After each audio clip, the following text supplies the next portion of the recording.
If you are in the jewelry business or trying to get into the jewelry business and you are not paying attention to the fluctuating precious metals prices, then I'm here to tell you, you have a blind spot. Okay, you should definitely pay attention to it. And if you're simply not paying attention to the moving prices of precious metals such as gold, palladium, platinum, and silver, then it may negatively affect your business. By the end of this episode, I'll give you 5 reasons as to why you should pay attention to fluctuating metal prices. But at the same time, at the very end of this episode, I'll give you 2 solutions as to what you can do to mitigate the risk. Number 1, fluctuating material costs. And when we are referring to the jewelry business, you know as well as I do, we use high-end precious metals such as gold, platinum, palladium, and silver, right? These are considered higher end precious metals. And many times precious metals do fluctuate on a daily basis, on a weekly basis, on a monthly basis, on a yearly basis. It changes every single day, just like any other commodity.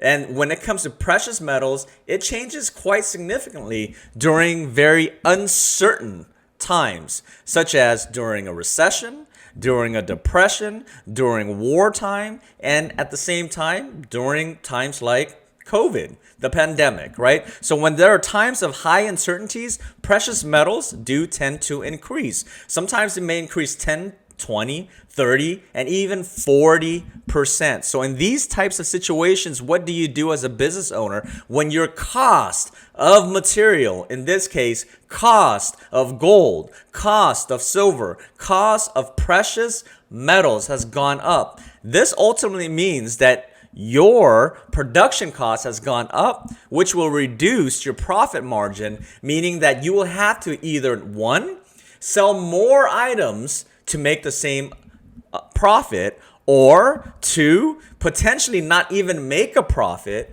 or 3, have to figure out what to do to stay competitive. So number 1, the fluctuating material costs, make sure you pay attention to that because that can either make or break your jewelry business.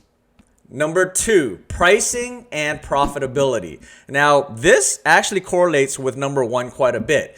When cost goes up, you have a few options. You can either increase your prices so that you can make the same profit that you did before, so that you can continue your business and make sure that it's a healthy, profitable business. Or 2, you can basically keep your prices the same, make less of a profit, or sometimes even potentially make 0 profit. And what do I mean by that? So what are the risks and rewards? What are some of the pros and cons? Well, if your cost has gone up, if your cost of metals have gone up, if your cost to make a gold ring has gone up and you decide not to change the prices, number 1, you're either going to make a lot less profit, meaning you might have to sell 2 of the same rings for the same profit you made basically last year when the cost is less, or 2, you may have to actually increase your prices. But the con of actually increasing your prices is that it will deter people that are price sensitive, meaning your sales volume, overall sales volume may decrease because people tend to not want to spend more for the same item. They may not understand the difference between the cost of production this year versus the cost of production next year. All they care about is this price was what it was last year. Why are you charging me more now? When in reality, sometimes the business has to charge more in order to stay in business. So again, the profitability and the pricing structure may have to change when the fluctuation in the metal prices changes, so that if you want to keep your same profit margin, then you will need to increase your prices. But if you do not increase your prices, then you're going to be forced to sell more quantities in order to stay in the same profit margins. Now, that being said, it's extremely important that you pay attention to number 3. Inventory management. Inventory management is so critical to every single business, especially if you are dealing with high-end precious metals that may fluctuate over time. And the reason why I say that is because if you are not managing your inventory accordingly, then you may actually put yourself in a very bad negative situation that can affect your business greatly. Well, what do I mean? So let's just say if you're purchasing a lot of inventory, a lot of jewelry during a time when prices are increasing.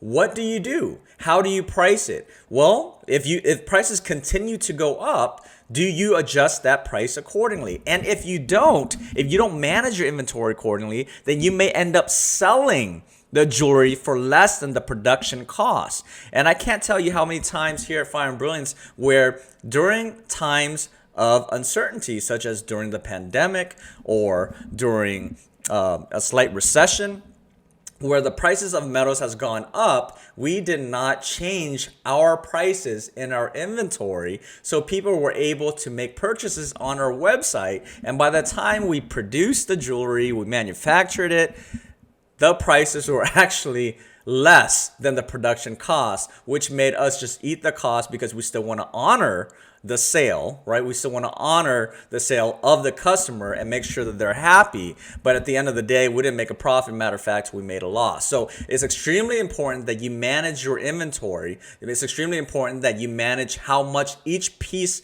each item that you purchase, so that you price that accordingly during fluctuating prices of precious metals. Number 4, competition and market positioning. Well, this is actually extremely critical for every jewelry business, and anyone and everyone should know about this. So when it comes to your competition, basically it is the other company that is trying to take your business, right? During times of fluctuating metal prices, it is extremely important to know that, especially if prices are going up, you are going to be facing not only your direct competition, but now you'll be facing much more competition that normally isn't your direct competition. Because let's just say, for example, if you're competing with a customer that has a budget of $1,000, that would have normally been able to afford your jewelry because that ring that you sold was $1,000. But now, since the price of production has gone up so much, or the cost of production has gone up so much, because of fluctuating metal prices, that now in order for you to even make a profit, you have to sell it for $1,200.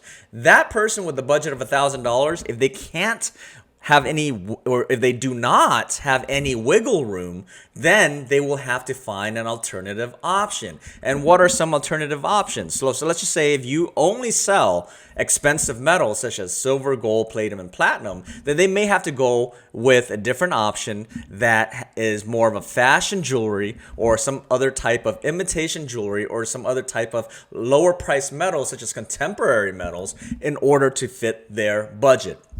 In this situation, you may lose some market share. In this situation, you may end up losing some potential sales. And in this situation, you may end up losing a customer. So that is extremely important to make sure that you have a keen eye and you continue to pay attention to fluctuating metal prices. And last but not least, number 5 is the supply chain management. What is supply chain management? If you're in the jewelry business, you may already know it. It's your vendors, your suppliers, your manufacturers, all of your business partners that you work with.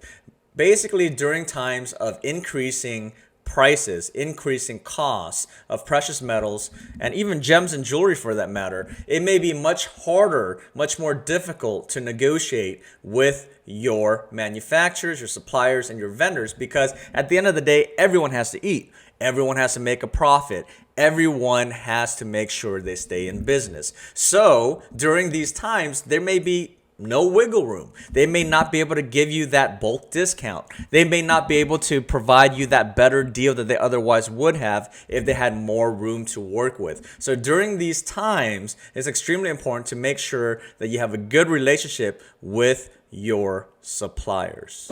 If you guys like what you guys hear so far, make sure you 24K gold stamp the like button. Make sure you share this channel with anyone else that is trying to look for this information. So I've so far given you 5 reasons as to why you should pay attention to fluctuating metal prices. And as promised, if you stayed all the way to the end, I'm going to give you 2 solutions so that you can mitigate that risk. Who wants to deal with anxiety, the worries, the uncertainties of the future, what the prices may go, especially if you're in the jewelry business and you're new to the jewelry business and you're worried about this? What do? Here are 2 solutions. Number 1, anticipate the future.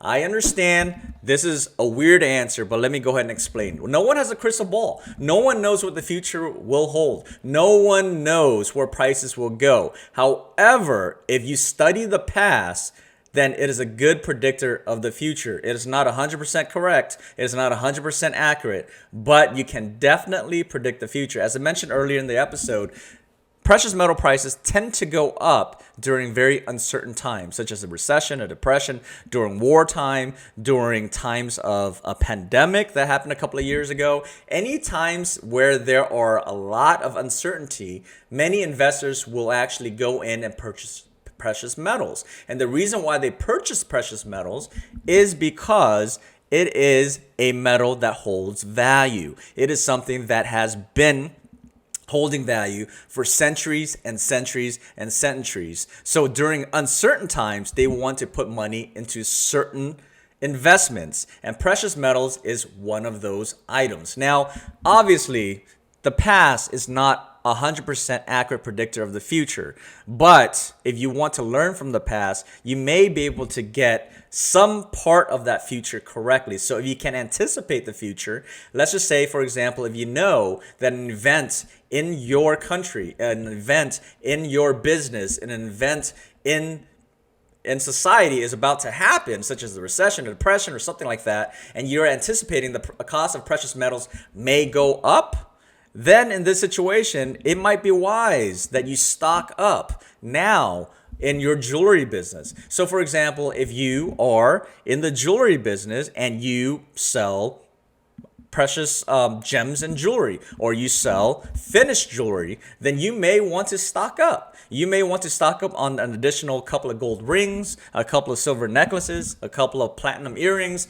maybe a few gold bars, maybe a few pieces, maybe a few kilos of silver. Whatever the situation is, whatever jewelry business you're in, you know the inventory that you need, and it may be wise to stock up sooner rather than later, so that at a later point in time, when prices do go up and your anticipation of the future is correct, then you are able to actually lock it in at a lower rate beforehand. Number 2, build strong business relationships with your partners. What do I mean by that? Every jewelry business have business partners, either your supplier, your vendor, your manufacturer, your diamond dealer, your moissanite dealer, your lab sapphire dealer, your precious metal dealers, your production dealer. I mean, anybody and everybody that is in your supply chain. Make sure you build a strong bond. Make sure you have a good relationship with them, and make sure that you are trustworthy and someone that they love doing business with. And the reason why I say that is because during times of increasing costs, during times when things become tight, and during times when everyone is trying to make a living, but then everyone is getting squeezed because the cost of production is so high, the nuances of that relationship will matter. During those times, they may cut you some slack, because during those times it's much harder to negotiate because no one has any wiggle room. No one has room to actually even squeeze out a little more just so that you can have a higher profit, because everyone has to eat. But during these times, if you do have a strong business relationship, a friendship, a bond with your supplier, then they may be able to help you out. They may be able to come up with a win-win solution so that both of you guys can profit. It may not be the greatest profit. It may not be the greatest profit margin for the both, but then at the same time, if they're willing to work with you, then every little helps. If you guys like what you've seen so far, make sure that you share this channel with anyone that may be interested in learning more about the jewelry business, and make sure you click here to learn more about why every single jewelry business needs to be online now.